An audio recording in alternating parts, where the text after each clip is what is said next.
Welcome back to another episode. Today I'm going to review the iTrack FMD-20P, an accessory for the PlayStation 2.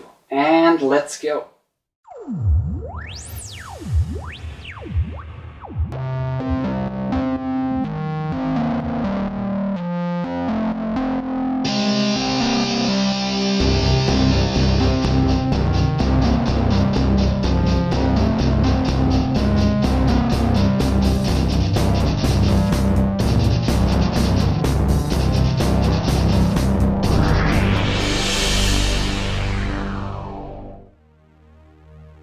The iTrack FMD-20P are video glasses for the PlayStation 2, so they are not any kind of 3D glasses or virtual reality devices. They were made by Olympus and released at the end of the year 2000 in Japan, then in North America in the year 2001 and in Europe in the year 2002.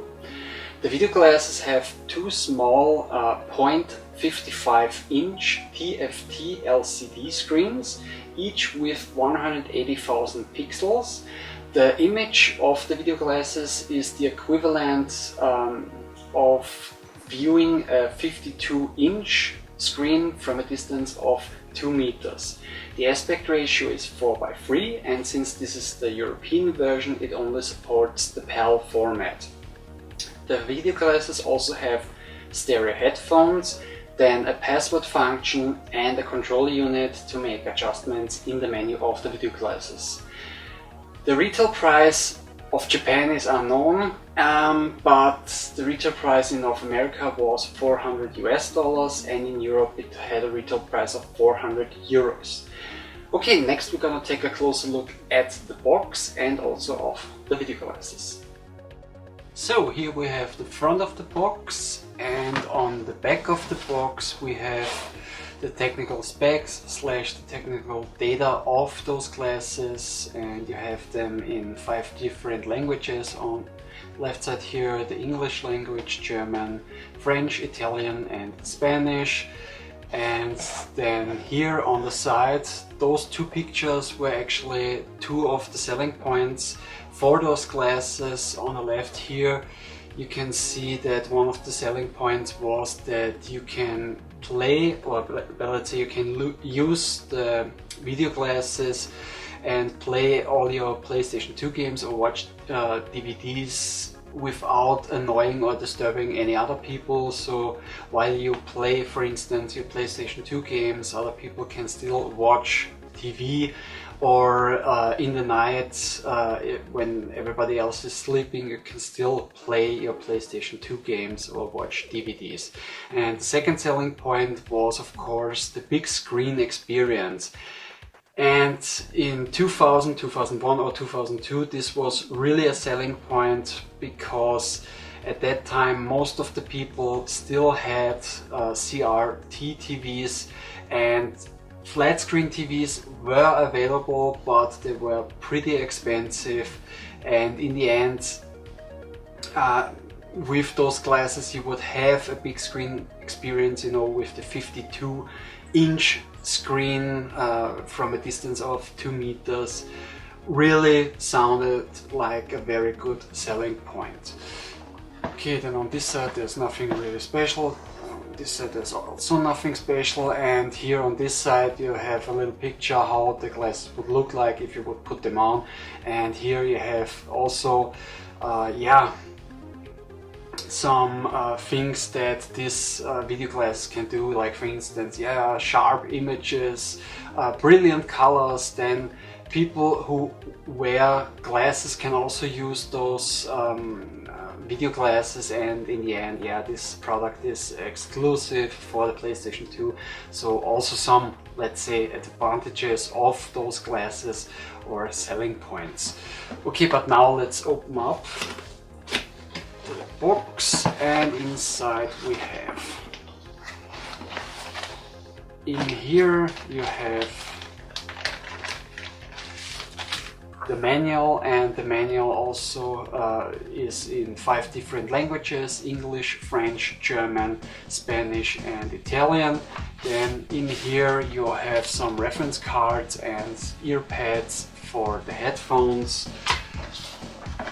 Then in here you have the very long cable, then the control unit, and of course the video glasses. And like I already said, the cable is pretty long. From the video glasses to the ports, it has a length of 4 meters. Here you have 2 connectors. This one goes on the back of the PlayStation 2. This is for the AV multi-out, and this one is a normal USB port or connector, and this one goes on the front of the PlayStation 2. This is for the power, and yeah, this was the cable end. This is the control unit. On the right side here you have the power button to turn on or off the video glasses, and here you have a small green LED which tells you if the video glasses are turned on or not. Then over here you have, let's say, a small joystick to make adjustments in the menu. You can go right, down, left or up, and you can also push this joystick. And while using the video glasses, if you push up or down, then you bring up the volume control. Left and right will bring up the brightness control, and if you push the button, then you open up the menu and you can make adjustments in the menu also, like brightness or color and also some other stuff. And those are of course the glasses, and they have the same color scheme like the PlayStation 2. Then you also have the PlayStation logo on the front here, and the name PlayStation 2, of course, also the name of the company, Olympus and A-Track. Then here you have the frames. Here you have the small TFT LCD screens. Here a nose pad that you can adjust if you want to, and it's very soft. And if you are a wearer of glasses, then according to the manual you would have to put the glasses on the nose pad. And yeah, the frames can also be slightly adjusted, and on the back of the frames you have some holders for the headphones.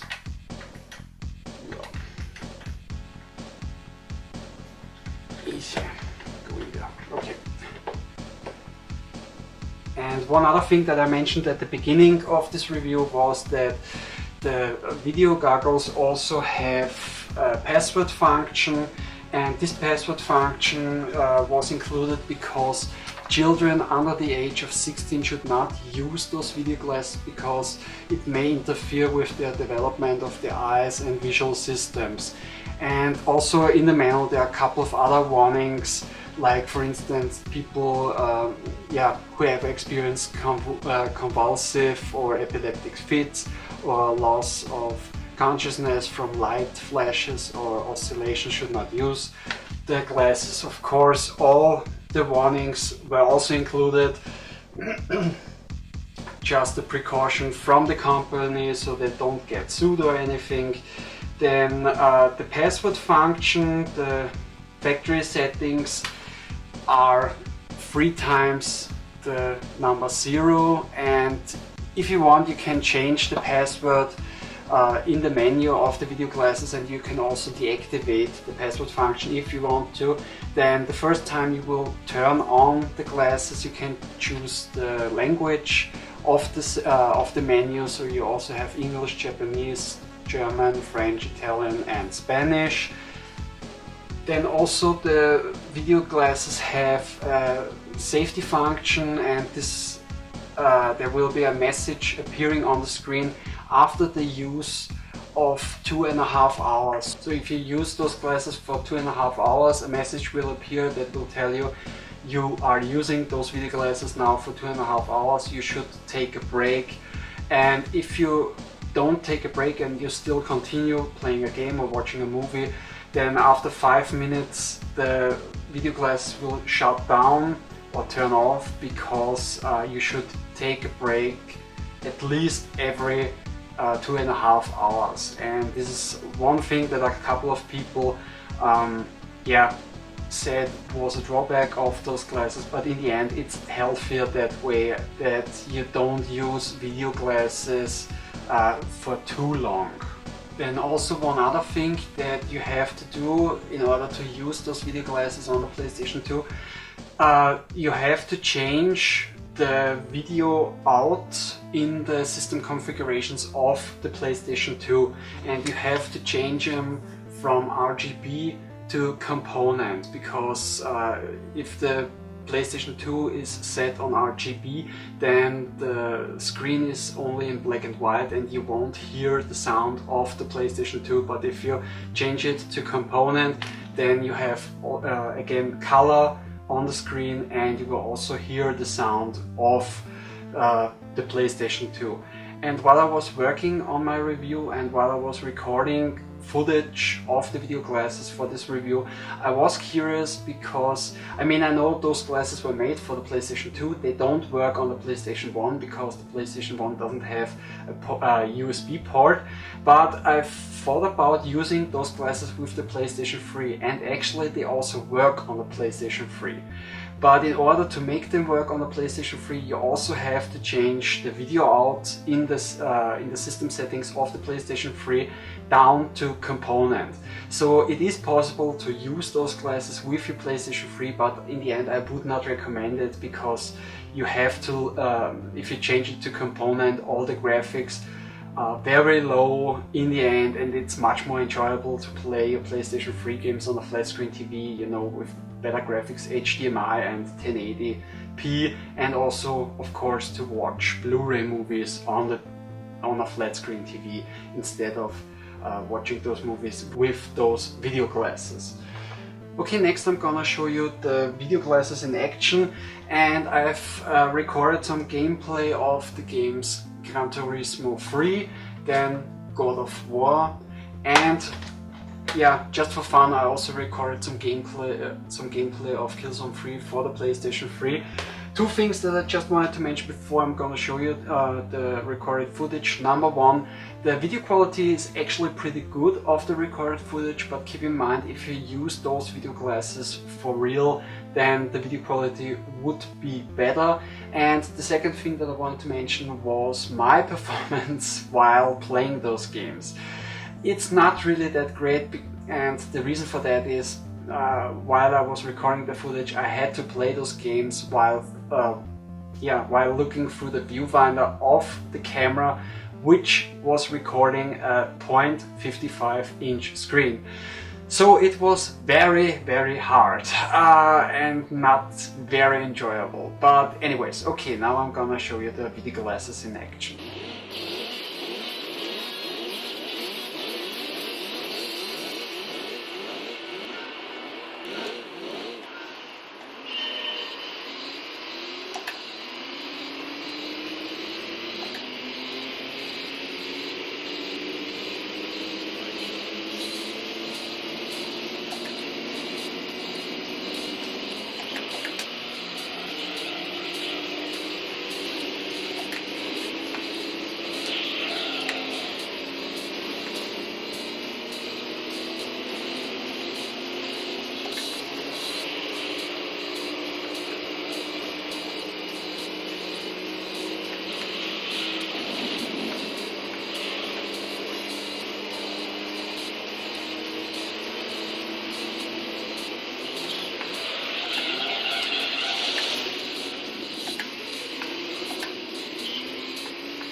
They're bugging out. Permission to pursue, sir. Negative. You get these vehicles moving.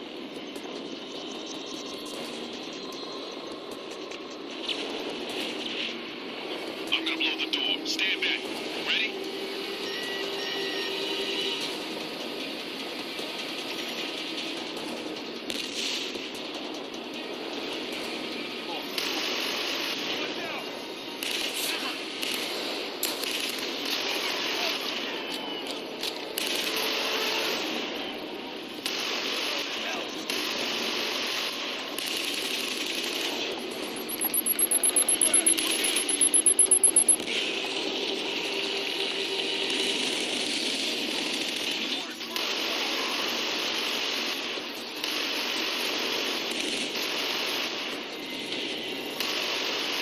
Take cover. Hellgassed up on the balcony.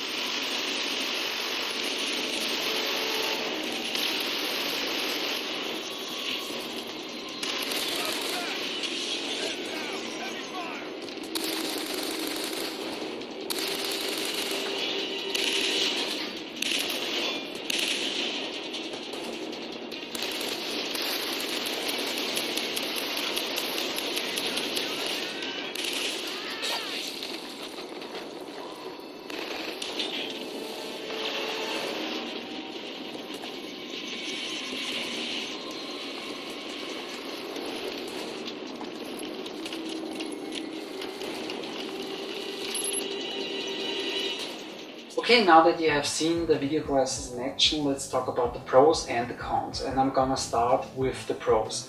What I really like about those video glasses is, number one, they are very comfortable, especially for video glasses. They are very light, they only have 85 grams, and I really like that they used frames instead of a head strap. What I really hate about head straps in most cases is that if you use a device, because I also have another pair of video glasses and they have a head strap, and in order to use this device perfectly on your head or make a good fit, for the most times you have to make those head straps pretty tight, and this can cause a headache, just the head strap alone, not even the device that you're using. And yeah, this was one really good thing for me, that they used the frames for this for those video glasses instead of a head strap. And yeah, also because I like those glasses because I never got a headache while using the video glasses, and also my eyes never started to hurt or anything while using those glasses. But I also never used the glasses for 2.5 hours, like I mentioned before, where it gets the warning on the screens that you should take a break or anything. But I guess the longest time that I used those glasses was for 1.5 hours. But yeah, like I said, I never got any headaches from those glasses, or my eyes never started to hurt or anything. And the other things that I really like about those glasses is the video quality is very good. I was impressed when I tried those glasses, especially for the first 2 times. And also the audio quality is very good. I mean, please keep in mind, video quality and audio quality would not blow you away in any kind, but they are very good, especially with the technical specs that these glasses have. And yeah, now to the drawbacks. I actually only have one real issue with those glasses, or there's one real drawback that I have with those glasses, and that is that reading texts or small texts with those video glasses is very hard / in some cases impossible. And I would not recommend that you play text-heavy games or watch any movies with those glasses with subtitles or anything, because like I said, in many cases it would be very hard to read those texts, and in some cases it can be impossible. I thought about other drawbacks, which for the most part I read online, because I read a lot of reviews and yeah, mostly reviews about those glasses while I did my research. And there were some drawbacks that other people had, and at first I thought, yeah, this could be a drawback, but in the end I thought, no, this is not really a drawback. One of those was, for instance, that some people said one of the drawbacks of those glasses is that they only work with the PlayStation 2. Now, as we found out in this review, it's not really true, because you can also use it with the PlayStation 3, but of course the PlayStation 3 wasn't released in 2002 or anything. But in the end, for me, it's not really a drawback, because number one, the FMD-20P were only made for the PlayStation 2, and that is also the reason why they have the same design as the PlayStation 2. So this is not really an issue for me that they only work with the PlayStation 2. If you wanted to have video glasses which work with other devices, then you could also buy from Olympus the FMD-200 eye track video glasses, for instance.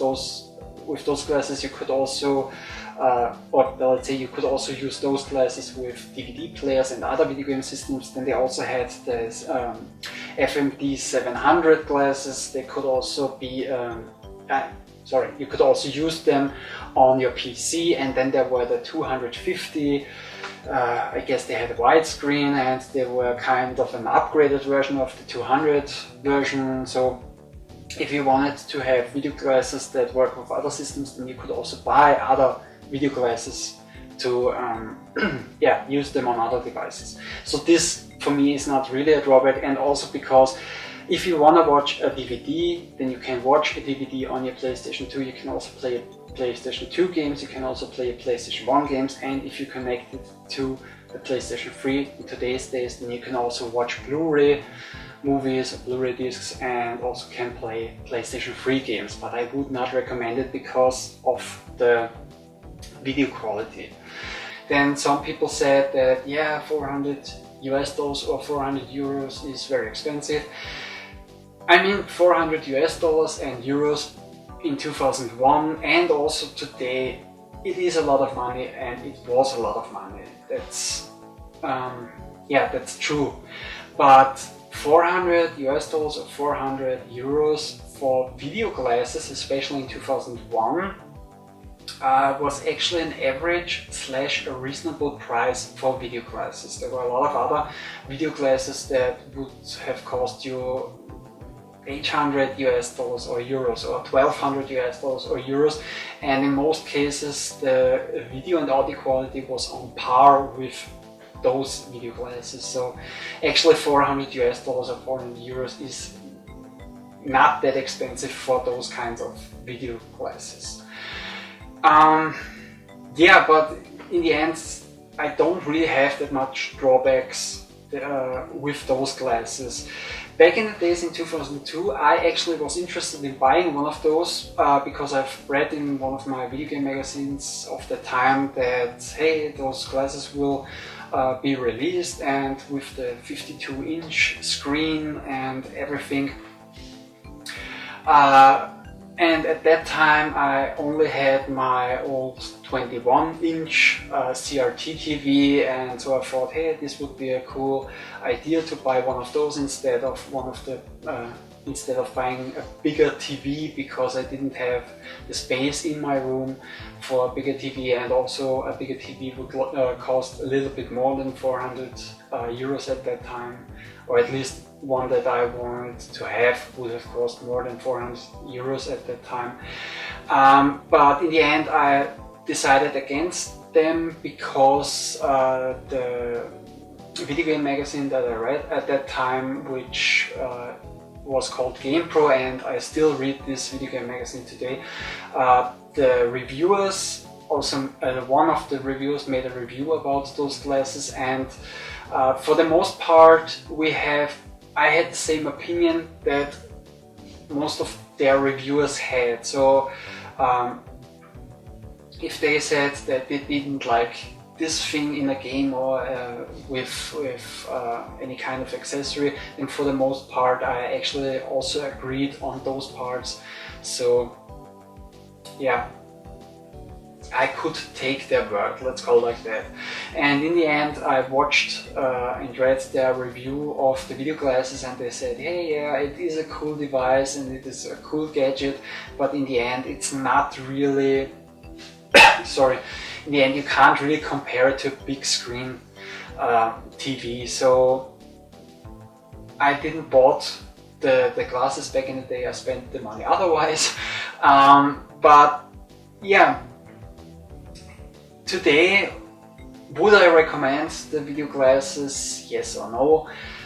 Yes, I would recommend the video glasses, but only to collectors and not to video gamers. And the reason is, yeah, those glasses are a cool accessory. They are a cool collector piece, but if you're interested in buying video glasses for playing video games in today's days, then I would highly recommend that you buy video glasses of today's days, because they have better video quality, they have more pixels, they have bigger screens, the aspect ratio is 16:9, not 4:3, and in some cases they are cheaper, at least than back in the days. I mean, back in the days, like I said, $400 for those video glasses, and I made a quick search on eBay and Amazon just because I was curious, so I checked a little bit prices and looked at the technical specs, and yeah, you can buy video glasses for around, let's say, $300, and they have more pixels, better quality and whatever, and in some cases they even are they have 3D capabilities. So if you want to have video glasses to play video games, then I would highly recommend that you buy some of today's days and not the FMD-20P. But for collectors, I think it's a cool piece, especially because I think those glasses didn't sold that well at all. I mean, I don't have any selling numbers or anything, but yeah, I personally only saw them once in a store, and the next time that I went into the store, all of them were gone, and I don't think that they actually sold all of them. I think they were removed from the shelves because they didn't sold that well at all. And I bought those glasses about 6 years ago on eBay. I paid about €100 without shipping, and I think it was a very good price because it came with the box and everything, and it was in almost mint condition. But since then I maybe saw them 2 or 3 times on eBay, but I don't know for how much they actually sold. So I would actually say that the video glasses are actually pretty rare.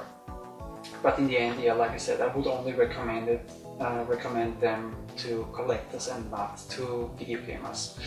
Okay, but now we're at the end of my review of the iTrack FMD-20P video glasses from Olympus for the PlayStation 2. I hope you enjoyed the show. Maybe see you next time. Take care.